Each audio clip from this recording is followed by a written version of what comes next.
Sir ಇದು ನಮ್ಮ ಕರಡಿ ಹಿಡಿದ್ರಲ್ಲ ತುಂಬಾ ದೊಡ್ಡ ಕಾರ್ಯಾಚರಣೆ ಆಯ್ತದು. ಅಭಿಮನ್ಯು ಬಂದಿಲ್ಲ ಅಂದ್ರೆ ತುಂಬಾ ಇಂಜುರೀಸ್ಗಳಾಗೋದು ಇಲ್ಲ ಸಾವಾಗೋದು ಅಂತಾನೆ ಹೇಳ್ತಾರೆ. ಯಾವ ರೀತಿ ಇತ್ತು ಆ ಥರ ಅದು ಕಾರ್ಯಾಚರಣೆ? ಕರಡಿ ನಿಜವಾಗ್ಲೂ ಕ್ರೆಡಿಟ್ಫುಲ್ ಅಭಿಮನ್ಯುಗೆ ಸಲ್ಲಬೇಕು ಕರಡಿದು. ಮತ್ತು ಏನು ಅಂತ ಹೇಳಿದ್ರೆ ಈಗ ಅಭಿಮನ್ಯು ಇದ್ದರೆ ಒಂಥರ ನಾವು ಆಪ್ರೇಟ್ ಮಾಡ್ತೀವಿ, ಅಭಿಮನ್ಯು ಇಲ್ಲದ್ರೆ ಒಂಥರ ನೋಡ್ಕೊಂಡು ಅಲ್ಲಿದ್ದು ಜಾಗ ನೋಡ್ಕೊಂಡು ಆಪ್ರೇಟ್ ಮಾಡ್ಕೊಳ್ತಿದ್ದೀವಿ. ಕರಡಿ ತುಂಬ ಸ್ಟ್ರಾಂಗ್ ಎಲಿಫೆಂಟ್. ನೀವು ನೋಡಿದರೆ ಅದಕ್ಕಿಂತ ಮುಂಚೆ ಹೊಡೆದಾಡೋದು, ಇನ್ನೊಂದು ಆನೆಗಳ ಜೊತೆ ಹೊಡೆದಾಡೋದು, ಮನೆ ಮುಂದೆ ಇದು ಮಾಡೋದು, ಫುಲ್ ಡಾಮಿನೇಟ್ ಮಾಡ್ತಾಯಿತ್ತು ಅಲ್ಲಿ. ಅದರಿಂದ ಮತ್ತೆ ತುಂಬ ಸ್ಟ್ರಾಂಗು ಇದ್ದ. ಕೊಂಬು ಸಣ್ಣದಾಗಿದ್ದರೂ ತುಂಬ ಸ್ಟ್ರಾಂಗ್ ಆಗಿದ್ದ ಅವನು. ಅದರಿಂದ ಅವನು ಹಿಡಿಯೋತ್ತಿಗೆ ನಾವೆಲ್ಲ ಪ್ರಿಪೇರ್ ಹಾಕ್ಕೊಂಡೇ ಹೋಗಿದ್ವಿ. ಬಟ್ ಸ್ಟಾರ್ಟಿಂಗ್ ಅವನು ಮಲಗಿದ್ದ, ಹೇಳೋದಕ್ಕೆ ಸಡನ್ ಅಭಿಮನ್ಯು ಸಿಕ್ಬಿಡ್ತು, ಸ್ವಲ್ಪ ಫೈಟ್ ಆಯಿತು. ಆ ಟೈಮಲ್ಲಿ ಡಾಟ್ ಆಯಿತು. ಡಾಟ್ ಆದಂಗೆ ಬಾಕಿ ಆನೆಗಳೆಲ್ಲ ಒಂದು ಸ್ವಲ್ಪ ಹೊತ್ತು ವೆಯ್ಟ್ ಮಾಡಿದರೆ ಏನಾಗ್ತಿತ್ತಿಲ್ಲ, ಹೊಟ್ಟೆ ನುಗ್ಗಿಬಿಟ್ರು. ಅದು ಸುಗ್ರೀವನ ಮೇಲೆ ಅಟ್ಯಾಕ್ ಮಾಡ್ತು. ಬಟ್ ಆನೆಗಳು ಎದುರಲಿಲ್ಲ ನಮ್ಮವು. ಸ್ವಲ್ಪ ಆದರೂ ಒಂದು ಕಾಡಾನೆಗೂ ಒಂದು ಸಾಕಾನೆಗೂ ಒಂದು ವ್ಯತ್ಯಾಸ ಇರುತ್ತೆ. ಧೈರ್ಯದಲ್ಲಾಗಿರ್ಬೋದು, ಶಕ್ತಿಯಲ್ಲಾಗಿರ್ಬೋದು. ಇದೊಂದು ರಿಸ್ಟ್ರಿಕ್ಟೆಡ್ ಎಲಿಫೆಂಟ್ ನಮ್ಮದು. ಒಂದು ರಿಸ್ಟ್ರಿಕ್ಷನ್ಲಿ ಸಾಕಿರ್ತೀವಿ. ಬಟ್ ಅದು ಓಪನ್ ಆಗಿ ಫೀಲ್ಡ್ ಆಗಿ ಫುಲ್ಲು ಹೇಗೆಂದರೆ ಅದು ಫಿಸಿಕಲು ಮೆಂಟಲಿ ಫುಲ್ ಸ್ಟ್ರೆಂತಲ್ಲಿ ಇರ್ತವೆ. ಬಟ್ ಇವು ಫಿಸಿಕಲಿ ಮೆಂಟಲಿ ಸ್ವಲ್ಪ ಕಂಟ್ರೋಲ್ಡ್ ಇರ್ತವೆ. ಅದರಿಂದ ಸ್ವಲ್ಪ ಕಷ್ಟ, ಹಾಗೆ ಸ್ವಲ್ಪ ಕಷ್ಟ. ಡಾಟ್ ಆದಮೇಲೆ ಏನು ಸಮಸ್ಯೆ ಆಗಲಿಲ್ಲ. ಡಾಟ್ ಆದಮೇಲೆ ಏನು ಸಮಸ್ಯೆ ಆಗಲಿಲ್ಲ. ಡಾಟ್ ಆಗಿ ಬಿದ್ದಾದಮೇಲೆ ಏನು ಸಮಸ್ಯೆ ಆಗಿಲ್ಲ. ಡಾಟ್ ಆಗಿದಾಗಂಟ ಸ್ವಲ್ಪ ಟೈಮ್ ತಗೊಳ್ತದು. ಮತ್ತು ಸೈಜು ತುಂಬ ದೊಡ್ಡದಿದ್ದರಿಂದ ಸ್ವಲ್ಪ ಅದು ಬೀಳಲಿಕ್ಕೂ ತುಂಬ ಟೈಮ್ ತಗೊಳ್ತು. ಅದು ಕಾಡಾನೆ ಭೀಮಾ ಬಿಟ್ರೆ ಸಿಕ್ಕಾಬಟ್ಟೆ ಫ್ಯಾನ್ ಫಾಲೋಯಿಂಗ್ ಒಂದಿದೆ ಕರಡಿ.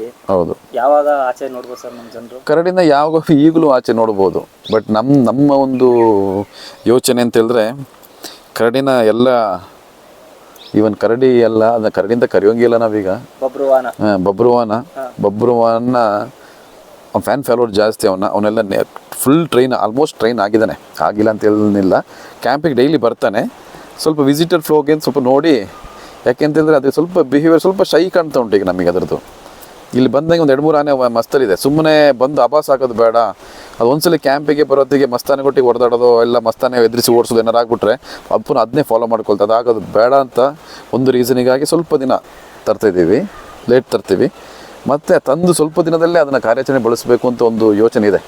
ಈಗ ನಾವು ಹೆಂಗೆ ಈ ಮಕನನ್ನು ತಯಾರು ಮಾಡಿ ತಂದ್ವಿ, ಅದು ಮಾರ್ತಾಂಡನ ಅದರೊಟ್ಟಿಗೆ ಈಗ ಭೀಷ್ಮನ ಪ್ಲಸ್ ಬಬ್ರುವನ್ನ ತರಬೇಕು ಅಂತ ಯೋಚನೆ ಮಾಡ್ತಾ ಇದ್ದೀವಿ ನಾವೀಗ. ಅದಕ್ಕಾಗಿ ನಾವು ಸ್ವಲ್ಪ ಲೇಟ್ ಅಷ್ಟೇ.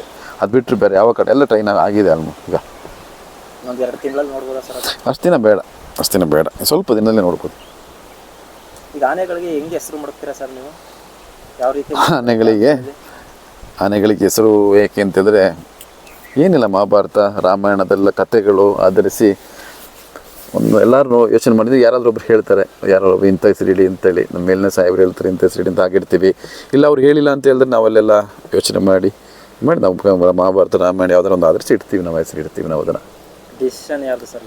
ಡಿಸಿಷನ್ ಯಾರ್ದು ಅಂತಿಲ್ಲ. ಒಂದೊಂದ್ಸಲ ಮಾವುತರಿಗೆ ಕೊಡ್ತೀವಿ, ಒಂದೊಂದ್ಸಲ ನಾನು ಹಾಕ್ತೀನಿ, ಒಂದ್ಸಲ ಸಾಹೇಬರು ಹಾಕ್ತಾರೆ. ಯಾರು ಡಿಸಿಷನ್ ಅಂತಿಲ್ಲ. ಆನೆಗೆ ಯಾರು ಸೂಟಬಲ್ ಆಗ್ತಾರೆ, ಯಾರು ಚೆನ್ನಾಗಿ ಹೆಸರು ಚೂಸ್ ಮಾಡ್ತಾರೆ ಅವ್ರಿಗೆ ಕೊಡ್ತೀವಿ. ನಾವು ಇಂಥವರೇ ಡಿಸೈಡ್ ಮಾಡ್ತೀವಿ ಅಂತಿಲ್ಲ.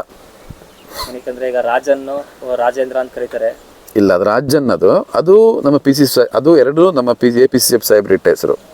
ಇವನ್ ಬಬ್ರುವಾಹನ ಪ್ಲಸ್ ರಾಜನ್ ಅದೆರಡು APCF ಸಾಹೇಬ್ರು ಇಟ್ಟ ಹೆಸರು. ಅಲ್ಲಿಂದೇ ಇಟ್ಟು ಕಳಿಸಿರೋ ಹೆಸರು ಅದು.